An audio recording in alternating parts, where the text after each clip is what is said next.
Uprawa cebuli na szczypior. Pewnie was rozśmieszy to, co wam powiem, ale to dobrze. Przynajmniej wesoło zaczniecie tydzień. Sama do siebie się śmieję.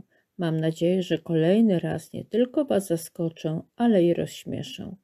Kto z was wiedział, że są okresy, gdy cebula śpi lub budzi się? Kiedyś i ja też nie wiedziałam, więc tym fajniej było wam o tym powiedzieć. Oczywiście wiele z tych wiadomości myślę, że przyda się każdemu z nas. Cebula na szczypior. Każdemu wydaje się, że nie ma nic prostszego. No bo co to za filozofia kupić cebulki i po prostu wsadzić je do skrzyneczki z ziemią. Wystarczy podlać i czekać na efekty. Tak robią wszyscy, każdy z was, a ja dzisiaj wam powiem, że można inaczej, lepiej, efektywniej. Opowiem wam o metodzie, która mnie zauroczyła swoją prostotą i logicznością.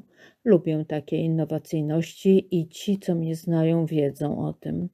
A więc kolejny raz postaram się zmienić wasze spojrzenie na to, co mechanicznie robicie od lat i nawet nikomu przez myśl nie przejdzie, że nie jest to najlepsze rozwiązanie. A więc zaczynam. Opowiem wam o ludziach, którzy uprawiają go od lat i traktują jako pomysł na biznes. Zaczynała go jeszcze ich mama na początku lat 90., ale 20 lat temu oni przejęli ten rodzinny interes i kontynuują go z powodzeniem. Wpadli na ten pomysł, aby zarabiać i wykorzystywać cieplarkę w zimie. Grudzień, styczeń i luty są to miesiące bardzo zimne i ciemne. Uprawiać czegokolwiek w tym okresie nie można, ponieważ nic nie rosłoby, a koszty i praca nawet by się nie zwróciły. Dlatego zajęli się uprawą szczypioru. Szczypior z cebuli nie potrzebuje tyle światła i ciepła. Jemu wystarczy tylko jego odrobina, a więc wystarczający jest krótki dzień, a temperatura od 8 do 15 stopni Celsjusza. W tych warunkach rośnie on naprawdę pięknie. A więc od czego zaczynamy wysadzanie cebuli? Oczywiście od jej kupna. Worki z nią można przechowywać w pomieszczeniu o temperaturze od 5 do 8 stopni Celsjusza. W takiej temperaturze ona nie wyrasta w szczypior i jeszcze długo tego robić nie będzie. To oczywiście dotyczy składowania cebuli.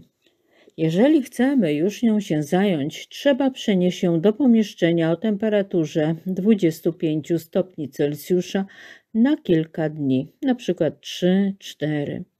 Teraz zaczynamy przygotowywać ją do posadzenia. Co to znaczy, że przygotowujemy ją do posadzenia? Najpierw zaczynamy od przebrania cebuli, czyli musimy przejrzeć cebulkę po cebuli i zdjąć nadmiar łupin.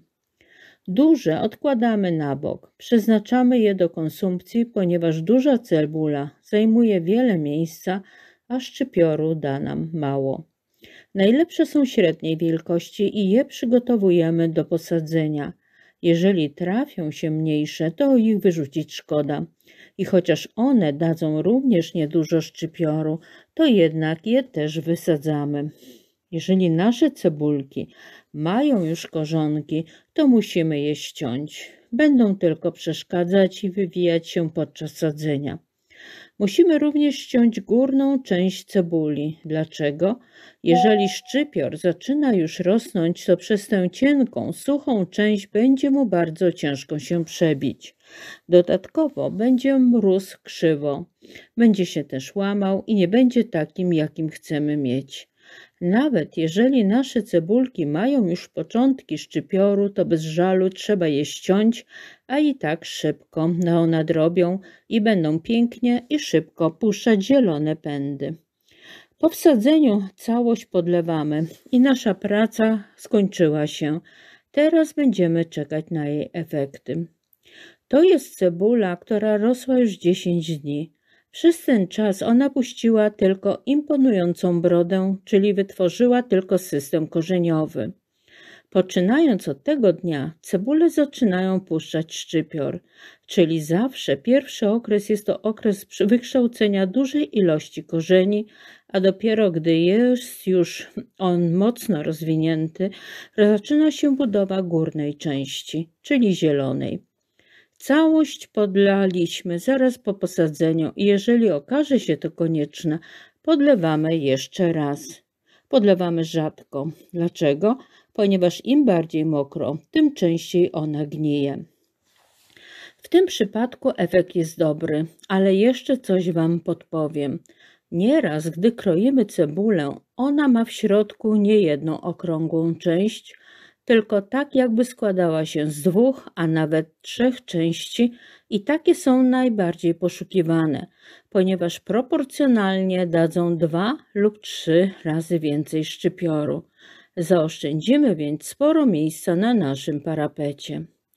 Gdy uprawiamy szczypior z szalotki, takiej mocno wydłużonej, jest to kolejna zaoszczędzona powierzchnia, gdyż wejdzie ich do doniczki znacznie więcej niż tych okrągłych. Dlaczego to ważne? Dotyczy to głównie osób, które mają mało miejsca, a przygotowują spore ilości sadzonek na wiosnę do ogrodu. Wówczas każdy centymetr na parapecie jest bardzo cenny. Cebulę w domu można pędzić na szczypior nie tylko w skrzyneczce z ziemią, ale również we wiórach, w reklamówkach, butelkach. Zdawać by się mogło, że jest to najprostsza uprawa ze wszystkich, a sami widzicie, że to, co nieraz wydaje się nieskomplikowane, ma swoje innowacyjne i bardzo przydatne rozwiązania. I już wiecie, że to, co wydaje się nieraz oczywiste, może takie nie być.